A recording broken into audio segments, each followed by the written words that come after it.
Hola Saturno, acabo de llegar un poco... ¡No! ¡Qué feo olor! Saturno, ¿de dónde viene ese olor? Saturno. Saturno.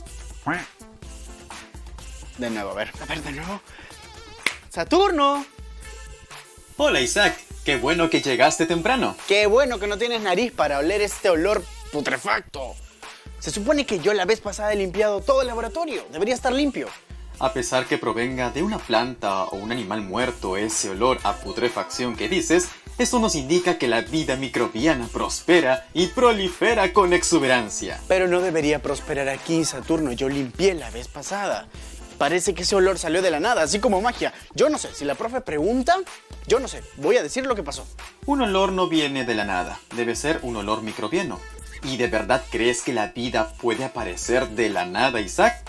Pues bueno, hoy hablaremos de los seres vivos y lo primero que aprenderás es de dónde vienen. Tal vez eso te ayude con tu problema apestoso. ¡Wow! Entonces eso me parece súper interesante. Entonces, tápate la nariz, que ahí va el primer video. ¡Vamos a verlo! Hablar de biología es hablar de los seres vivos, seres humanos, animales, plantas, bacterias, etc. Pero si te preguntan, ¿cómo se originó la vida en la Tierra? ¿Qué responderías? Esta pregunta no solo se la hicieron científicos de los últimos siglos. Es tan antigua que el filósofo Aristóteles pensaba en ella. Aristóteles presentó su famosa teoría de la generación espontánea, que consistía en que los seres vivos se originaban de materia orgánica o inorgánica. Pulgas, ratones y eventualmente humanos podían originarse de la materia existente con la ayuda de una fuerza mágica llamada entelequia, encargada de darle el alma a los objetos.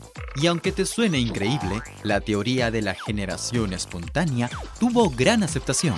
Incluso a mediados del siglo XVII, fue defendida por pensadores como Descartes o científicos como el mismo Isaac Newton. Sin embargo, una idea novedosa venía fortaleciéndose, y era omne vivum ex ovum, que quiere decir todo ser vivo viene de otro ser vivo. Hubieron experimentos famosos como los de Francesco Redi o los de Lázaro Spallanzani para probarlo. Pero el científico que le dio la estocada final a la generación espontánea fue el francés Louis Pasteur. A mediados del siglo XIX, Pasteur, aficionado a los microorganismos, diseñó el experimento definitivo para refutar esta teoría. Pasteur utilizó un balón con cuello de cisne. Este balón tiene el cuello alargado en forma de S y termina en una abertura pequeña para que el aire pueda entrar y que los microorganismos queden atrapados en la parte baja del tubo. Dentro del balón agregó caldo de carne, que hizo hervir para esterilizarlo. El resultado: cuando el recipiente tenía el cuello de cisne, el caldo se mantenía estéril. Si se rompía este cuello y el caldo era expuesto al ambiente, este se contaminaba y crecían bacterias y hongos. Pasteur demostró que por sí solo el caldo no era capaz de producir vida. Ni siquiera la más pequeña de las bacterias podía generarse de la nada. Ahora sabemos que un ser vivo proviene de otro ser vivo y no aparece mágicamente.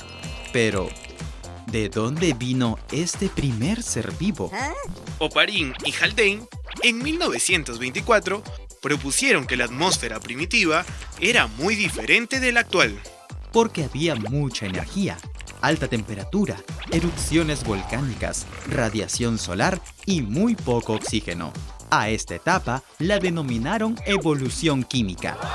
En estas condiciones, las moléculas inorgánicas empezaron a reaccionar, haciendo posible el surgimiento de compuestos orgánicos. Estos compuestos orgánicos sencillos, llamados monómeros, se fueron acumulando en los océanos, donde siguieron fusionándose durante millones de años, surgiendo así las primeras protocélulas, que millones de años después originarían a los primeros seres vivos. Esta idea del origen de la vida fue llamada la teoría quimiosintética de Oparin y Haldane. Posteriormente, En 1953, Stanley Miller y Harold Urey, ambos científicos estadounidenses, hicieron un experimento para demostrar que la teoría quimiosintética era posible. El experimento consistió en simular el ambiente primitivo en el que se debería haber formado las primeras moléculas orgánicas. En un sistema de balones con calentamiento se añadió gases de metano, amoníaco, hidrógeno y vapor de agua. Todo estos sin oxígeno. Pero Miller y Urey añadieron otro ingrediente a la fórmula, la descarga eléctrica, para simular la intensa energía de las tormentas eléctricas. Luego de unos días, encontraron que aparecían moléculas orgánicas, aminoácidos, proteínas cortas, nucleótidos y otras moléculas que solo se encuentran en los seres vivos. Con este experimento quedó demostrado que es posible que las moléculas de la vida surjan espontáneamente si existen las condiciones adecuadas y se le da el tiempo suficiente. Las moléculas orgánicas fueron acumulándose y el surgimiento de la vida era cuestión de tiempo. ¡Oh! ¡Huele feo! Acá también huele feo. No entiendo. Por acá, no sé. Huele demasiado feo. No entiendo. A ver, yo creo que a Aristóteles pasó lo mismo que yo. Un día limpió y el otro día aparecieron moscas, insectos, zancudos, un montón de cosas. Voy a ver esto.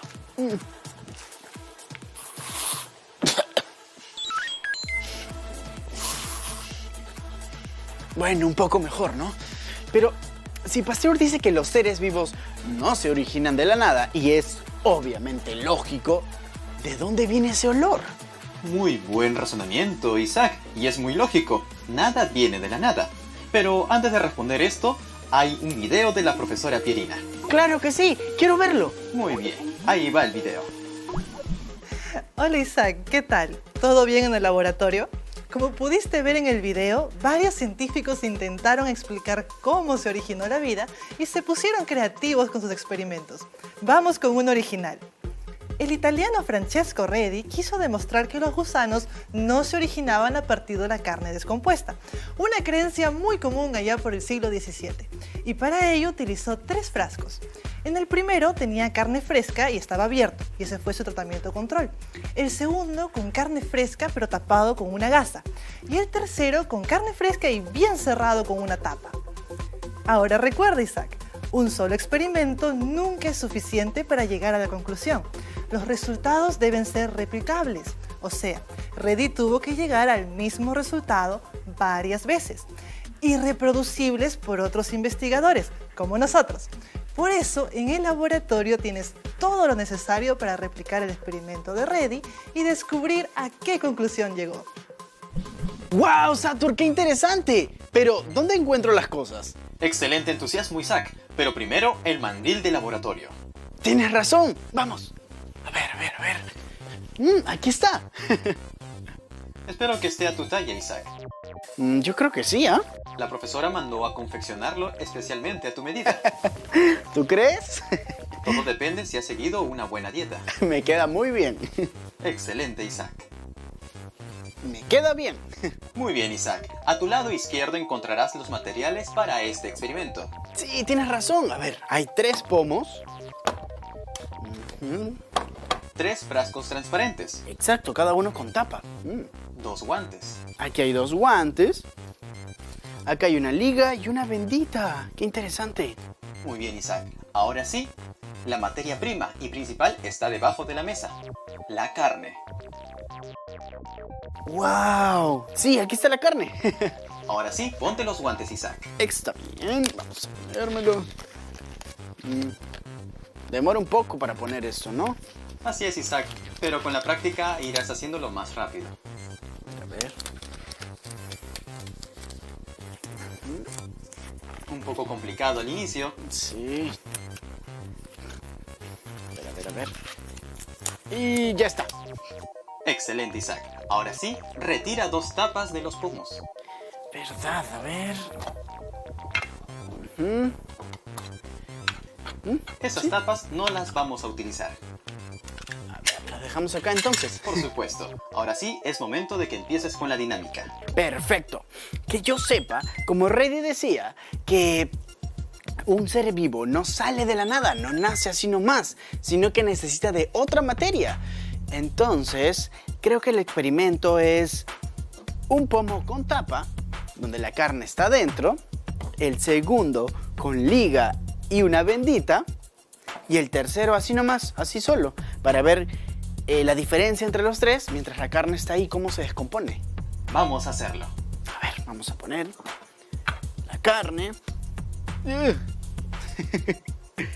Carne. Lo tapamos. Muy bien. El segundo. Tenemos otra carne. Ay, ya quiero comer, de verdad, Saturno. Se ve buena esta carne. Una carne. A ver, una bendita. Ponemos la bendita. Y una liga. Creo que es así. Así. Uy, qué difícil. Ya, bueno. Me salió. Y la última es poner la carne. Y así nomás. Ya está. ¿Ahora recuerdas qué es lo que sigue, Isaac? Sí. Recuerdo que tengo que esperar 5 días para ver la diferencia. Exactamente, Isaac. Ya hiciste los pasos que necesitas. Pero la profesora ya hizo ese experimento con antelación. ¡Qué chévere! ¿Y dónde está? Detrás de ti, en esa caja que dice peligro. A ver. Tráela con mucho cuidado a la mesa. Creo que de esto es lo que estaba hablando. Huele feo, ¿ah? Exactamente, Isaac. A ver. Saca lo que hay dentro de la caja. Huele demasiado feo. Aguanta, Isaac, aguanta. Este es uno. Este es otro. Es igual. Y esta es la última y la más poderosa. Deja la caja a un lado. También el recipiente de la carne que has usado. Y ahora sí, empieza a observar. A ver.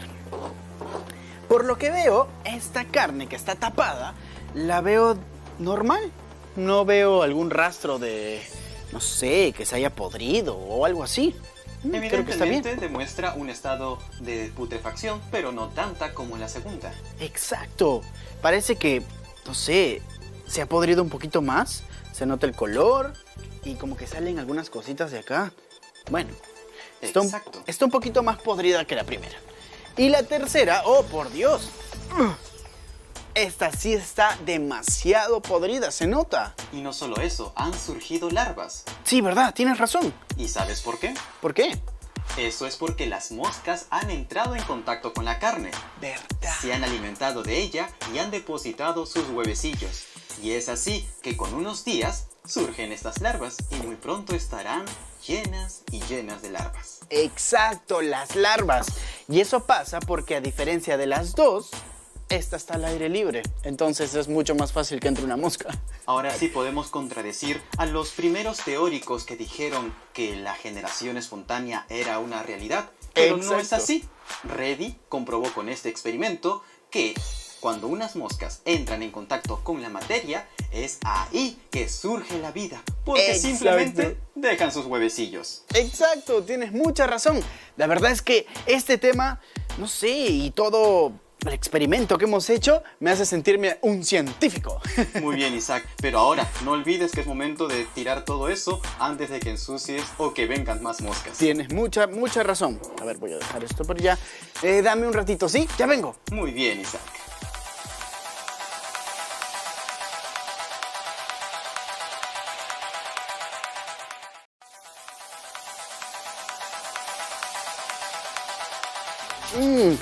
Muy bien. Creo que en este laboratorio Saturno faltan bastantes ventanas. Sigue oliendo. Con razón creo que esa caja decía peligro biológico. Ahora que lo dices, Isaac, basta, deja de echar mucho aerosol. En el frasco con carne que estaba tapado, ¿tenía vida? No lo sé, no pude ver las larvas, pero sí olía bastante feo, ¿ah? Creo que porque estaba tapado. ¿Y si habían larvas, estaban vivas? Precisamente, Isaac, eso es algo que tienes que recordar. La carne no entró en contacto con las moscas porque estaba tapada. Pero en el siguiente video vas a ver qué hace que un ser esté vivo y qué no. Entonces vamos a ver el siguiente video.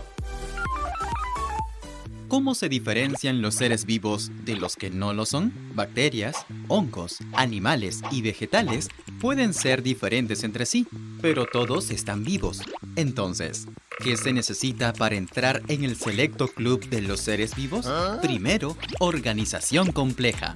Los seres vivos tienen niveles de organización, tanto interna como externamente. De manera interna, están formados por células y las células también tienen componentes. Y externamente es la forma de cómo los seres vivos se relacionan con otros de su misma especie y otras especies, además de su ambiente en complejas relaciones sin las cuales morirían.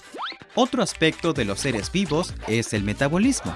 Se trata de reacciones bioquímicas y físicas que realizan las células para obtener su alimento y energía. El metabolismo tiene dos procesos, anabolismo y catabolismo.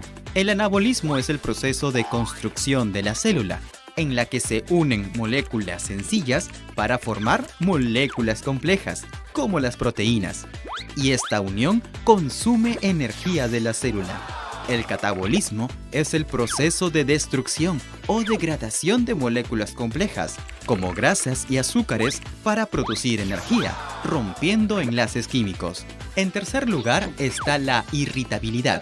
Es la capacidad de responder ante un estímulo, como la luz, el calor, el sonido o la presencia de otro ser vivo, y así relacionarse con su entorno, como sucede con las plantas insectívoras, por ejemplo, la Dionaea muscipula, que contiene unos filamentos sensibles que al detectar un rozamiento, inmediatamente encierra a su presa. En cuarto lugar está el crecimiento y desarrollo. Un organismo crece cuando aumenta el tamaño de sus células, aumenta el número de las células o pasan ambos a la vez. El desarrollo abarca todos los cambios que sufre un organismo a lo largo de su vida, mientras va pasando por diferentes etapas. En las plantas, el crecimiento puede darse de forma continua a lo largo de toda su vida. En cambio, en el hombre y en los animales es limitado. Solo se realiza en algunas etapas de su vida. En el caso de las plantas, algunos árboles pueden seguir creciendo indefinidamente. Los animales, por otro lado, tienen un periodo de crecimiento definido que termina al llegar a la edad adulta. Sin embargo, un aspecto del proceso de crecimiento es mantener la forma y función de las estructuras del organismo luego de alcanzar su forma definitiva, como cuando te haces un corte y se regenera la herida. En quinto lugar está la capacidad de desplazamiento, que en algunas especies se puede dar con desplazamiento de un lugar a otro, para la búsqueda de alimento o para protegerse. Las plantas no pueden desplazarse, pero sí presentan movimientos, como el girasol, que va girando en busca de la luz. El sexto lugar es la reproducción, que permite la perpetuidad de las especies en el planeta, mediante la transmisión de información genética a la descendencia. Y existen dos tipos principales de reproducción, asexual y sexual. En la reproducción asexual participa un solo progenitor, el cual pasa su información genética a sus descendientes sin ningún cambio. La reproducción sexual requiere de células especializadas, como el óvulo y el espermatozoide, y permite mayor diversidad genética porque los hijos son individuos nuevos con su propia identidad genética. Organización compleja, metabolismo, crecimiento y reproducción. Claro, solo en seres vivos, ¿ah? Todo esto ocurre en los seres vivos. Estas son características generales, pero según el reino de la naturaleza, cada especie tiene otras características. Exacto, como en el caso de la reproducción, asexual y sexual. Muy bien, Isaac. Pero vamos a hacer una pausa. Hay un nuevo mensaje de la profesora. Vamos a verlo. Isaac, ahora conoces qué necesita tener un ser vivo para ser considerado como tal. No cualquiera puede entrar al club, y la naturaleza nos pone situaciones en las que realmente las fronteras entre lo biótico, con vida, y lo abiótico, sin vida, se confunden. Los virus, por ejemplo, no muestran irritabilidad, no crecen y para perpetuar su existencia necesitan de una célula para infectar y así replicarse. Los virus no se consideran seres vivos, pero así como pasó con la teoría de la generación espontánea, hay científicos que dudan y sus argumentos son muy interesantes. Saturno, no entiendo. Si un ser vivo necesita de otro ser vivo para reproducirse, un virus no necesita de otro virus para reproducirse, sino para replicarse. No entiendo, Saturno, ¿me puedes explicar, por favor? Tranquilo, Isaac. En biología, esos misterios son los que impulsan la investigación y el debate científico. Pero qué bueno que te hagas preguntas. Eso hará que refuerces tu aprendizaje. Sí. Fue un químico y bacteriólogo francés del siglo XIX. Desarrolló la vacuna contra la rabia y refutó la teoría de la generación espontánea.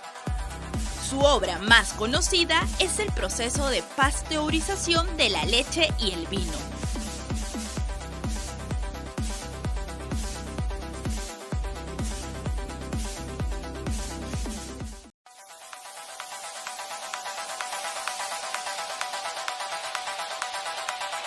Fue un químico y bacteriólogo francés del siglo XIX. Desarrolló la vacuna contra la rabia y refutó la teoría de la generación espontánea. Su obra más conocida es el proceso de pasteurización de la leche y el vino. Se trata del científico francés Louis Pasteur. Sus descubrimientos tuvieron una enorme importancia en la química y en la microbiología. Para prevenir infecciones alimentarias causadas por hongos y bacterias, desarrolló una técnica que hoy se conoce como la pasteurización. Bióticos y abióticos. Con vida y sin vida, aunque los dos son abióticos, lo sé. Pero es la mínima expresión de la materia. ¿Serán las células o los átomos? Yo creo que voy a averiguar en internet mejor. En el siguiente video verás cómo está organizada la materia en 13 niveles, desde lo más básico hasta lo más complejo. Entonces mejor vamos a ver el video. Pero antes, ponte cómodo, saca tu lapicero, apuntes, Isaac, es muy importante. Exacto. A ver, ya estoy listo. Proyectando el siguiente video. Todos los seres vivos presentan estructuras desde las más simples, como los bioelementos, hasta las más complejas, como una población. Por tanto, la materia viva está constituida por 13 niveles, que han sido agrupados en 3 grandes grupos: químico, biológico y ecológico. El primer nivel es el subatómico, formado por las partículas más pequeñas de la materia, como los neutrones, protones y electrones, que todos en conjunto crean un átomo. El segundo nivel es el atómico, constituido por los átomos de elementos químicos, el átomo de hierro, cobre, oro, magnesio. Y cuando los elementos se encuentran en la materia viva, se conocen como bioelementos. Los más importantes son el carbono, hidrógeno, oxígeno, nitrógeno. El tercer nivel es el molecular, una molécula formada por 2 o más átomos mediante enlaces químicos. Por ejemplo, la molécula del oxígeno, el agua o el ozono. Y la unión de moléculas para formar otras más complejas se conoce como macromolécula, y asociaciones supramoleculares, como los virus, los cromosomas y los ribosomas. El cuarto nivel es el organelo. Se compone de diferentes asociaciones supramoleculares, dando origen a estructuras con funciones más complejas, llamadas organelos celulares, como los ribosomas, mitocondrias o vacuolas. El nivel 5 es el celular. Una célula es la unidad básica de la materia viva y es a partir de aquí que podemos considerar a este conjunto de organelos y biomoléculas un ser vivo, pues cumple con las características que ya has visto. Existen 2 tipos de células, procariota y eucariota. El nivel 6 lleva de nombre tisular. Está compuesto por tejidos. En un organismo multicelular, los tejidos están formados por células de un mismo tipo, que se han diferenciado para cumplir una función. Piensa que las células de tu hígado son diferentes a las de tu piel o a las de tu ojo. El nivel 7 es el orgánico, constituido por órganos que se generan de la agrupación de tejidos de una o más clases, cumpliendo una función específica, como el corazón, los riñones o el estómago. El nivel 8 es el sistémico, conformado por conjuntos de órganos que se relacionan entre sí para cumplir sus funciones. Por ejemplo, el sistema óseo, el sistema respiratorio. El nivel 9 es del individuo, que puede ser unicelular, como una bacteria, o pluricelular, como los animales o los seres humanos. Un individuo es el resultado de la interacción coordinada de los niveles anteriores. El nivel 10 es de la población, que es el conjunto de individuos de la misma especie que viven en un mismo ambiente y tiempo. Una población tiene la capacidad de reproducirse y originar descendencia. Por ejemplo, una población de crustáceos. El nivel 11 es de comunidad. Está conformado por el conjunto de organismos que habitan en un ecosistema en particular, los cuales están interrelacionados. El nivel 12 es de ecosistema, conformado por todos los seres bióticos, animales, plantas, bacterias, hongos, que se relacionan con los componentes abióticos que forman el ambiente. Y finalmente el nivel 13, biosfera, que está conformado por el conjunto de ecosistemas que hay en el planeta. La biosfera es el nivel supremo de la organización de la materia viva. A pesar que hemos ido de lo más pequeño a lo más complejo, es importante recordar que un ser vivo es más que la suma de sus partes. En cada nivel de integración superior surgen propiedades nuevas que no eran posibles con los componentes por separado. A estas nuevas propiedades se les conoce como emergentes. Isaac, ahora que has visto los niveles de organización compleja de los seres vivos, recuerda que va desde lo más simple, los átomos y moléculas, a lo más complejo, la biosfera. Los virus están debajo del nivel celular. Piensa, ¿por qué este nivel es tan importante? Recuerda la frase que se opuso a la generación espontánea. Todo ser vivo proviene de otro ser vivo. Años más tarde, y con mejores microscopios, ahora decimos que toda célula proviene de otra célula. Saturno, mira lo que apunté. Puse electrones, protones y neutrones conforman el nivel subatómico y luego el atómico. Luego el molecular, nivel organelo y recién entonces el nivel celular. Con razón los virus no están ahí, sino que están 2 niveles más abajo. Muy bien, Isaac. A nivel molecular, las fronteras no son tan claras como en el mundo macroscópico, que puedes ver con tus propios ojos. Tienes mucha razón. ¡Qué chévere! Resumiendo. En un inicio, Aristóteles formuló la teoría de la generación espontánea para explicar el origen de la vida, que consistía que la vida surge de la materia orgánica o inorgánica, con la ayuda de una fuerza mágica. Pasaron muchos siglos para que 2 científicos, Miller y Urey, hicieran un experimento que probó que era posible que la materia orgánica pueda surgir a partir de la materia inorgánica. Los seres vivos tienen características definidas, como el metabolismo, complejidad de organismo, crecimiento, reproducción, homeostasis, entre otros. Finalmente, la vida está organizada en 13 niveles, donde el nivel más elemental es el subatómico y el más grande es la biosfera, que comprende el conjunto de todos los ecosistemas del planeta. ¡Qué interesante el tema de hoy día, Saturno! Me parece un poquito intrigante. A ver, si un celular tiene varios componentes y un montón de funciones, el ser humano debe tener muchísimas más funciones porque tiene un montón de componentes. Me parece interesante. Ah, y otra cosa que también me parece súper interesante es que todo provenga de partículas subatómicas. Es bueno que hagas estas reflexiones y medites lo increíble que es la vida, Isaac. Exacto. ¿Y qué tema tendremos para la próxima? Para la próxima semana tenemos el tema sobre las moléculas y también realizarás un nuevo experimento como el de hoy. ¿Verdad? El experimento de hoy estuvo genial. Entonces, gracias por el consejo, que no te preocupes. Yo vengo bien preparado para el próximo tema. Muy bien, Isaac. Hasta la próxima. ¡Chao!